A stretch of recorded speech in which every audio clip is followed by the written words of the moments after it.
वो बड़े बड़े वाले बब्बर शेर याद हैं, मेक इन इंडिया वाले। मोदी जी की ऐसी कृपा हुई कि बेचारे दहाड़ना तो भूल जाइए, मिमिया भी नहीं पा रहे हैं। भारत की फैक्ट्रीज में लगातार उत्पादन घट रहा है। घरों से लेकर फैक्ट्री फ्लोर तक मंदी पूरी तरह से पैर पसार कर पड़ी हुई है। आज बात करेंगे आईआईपी में भारी गिरावट की और इसका जीडीपी पर क्या प्रभाव होगा। फरवरी महीने का आईआईपी डेटा आया है, ग्रोथ रेट मात्र 2.9%। ये 6 महीने में सबसे कम ग्रोथ रेट है। IIP index of industrial production होता है, ये दिखाता है कि हमारी फैक्ट्रीज में कितना उत्पादन हो रहा है, कितना प्रोडक्शन हो रहा है। मैन्युफैक्चरिंग जो आईआईपी का लगभग 78% हिस्सा है, उसकी ग्रोथ महज 2.9% हुई है। इलेक्ट्रिसिटी प्रोडक्शन, बिजली उत्पादन में ग्रोथ मात्र 3.6% और माइनिंग में ग्रोथ, खनन में ग्रोथ मात्र 1.6%। ये सारी चीजें मैन्युफैक्चरिंग में फैक्ट्रीज में चाहिए होती हैं, इनकी ग्रोथ कम हो रही है, इसमें मंदी आ रही है, मतलब फैक्ट्रीज में माल कम बन रहा है। प्राइमरी गुड्स वो चीजें होती हैं जो फैक्ट्रीज में जिनका यूज किया जाता है, मिनरल्स हो गए, फ्यूल हो गया,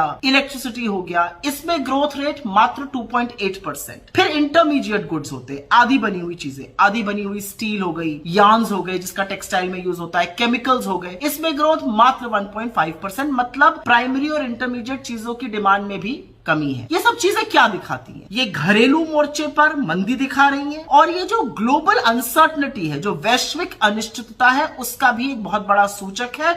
उससे ज्यादा बड़ी चिंता यह है कि ये जो ट्रेड वॉर होने वाली है दुनिया में, जो टैरिफ के चलते, उसका इन सब पर और भी बड़ा कुप्रभाव पड़ेगा। तो अब आईआईपी और जीडीपी का क्या रिलेशन है? आईआईपी में गिरावट का मतलब है कि इसका सबसे बड़ा कुप्रभाव जीडीपी पे पड़ने वाला है। फिस्कल ईयर 25, वित्तीय वर्ष 25 जो अभी 31 मार्च को खत्म हुआ है, उसमें अनुमानित जीडीपी की ग्रोथ रेट थी 6.5%। पहले क्वार्टर में 6.7% हुई, फिर 5.6% हुई, फिर 6.2% हुई। अगर 6.5% ग्रोथ रेट चाहिए तो चौथी तिमाही में ग्रोथ रेट कम से कम 7.6 आनी चाहिए, जो इस समय मुश्किल लग रहा है। तो पिछले साल की ग्रोथ रेट अचीव करना भी मुश्किल लग रहा है और तस्वीर बहुत अच्छी इस साल की भी नहीं दिख रही है। जो वित्तीय वर्ष 2024 1 अप्रैल को शुरू हुआ है, उसकी ऑलरेडी आरबीआई ने ग्रोथ रेट अपनी अनुमानित घटा दी है, 6.7 से घटाकर 6.5 कर दी। और आरबीआई का मानना है कि ये जो ग्लोबल अनसर्टनिटीज है, इसके चलते ग्रोथ और भी धीमी हो सकती है। तो इस वैश्विक उथल पुथल पर क्या सरकार को कोई फर्क पड़ रहा है? सरकार क्या टैरिफ पर बोल रही है? बिल्कुल नहीं बोल रही है। और अगर फर्क पड़ता तो सरकार फैक्ट्री उत्पादन पर, इलेक्ट्रिसिटी जनरेशन पर, मैन्युफैक्चरिंग पर ध्यान देती। लेकिन मोदी जी का तो सारा ध्यान कब्रें खुदवाने पर है, वक्फ बोर्ड के बिल पास कराने पर है। नहीं तो आप सवाल पूछने लगेगा,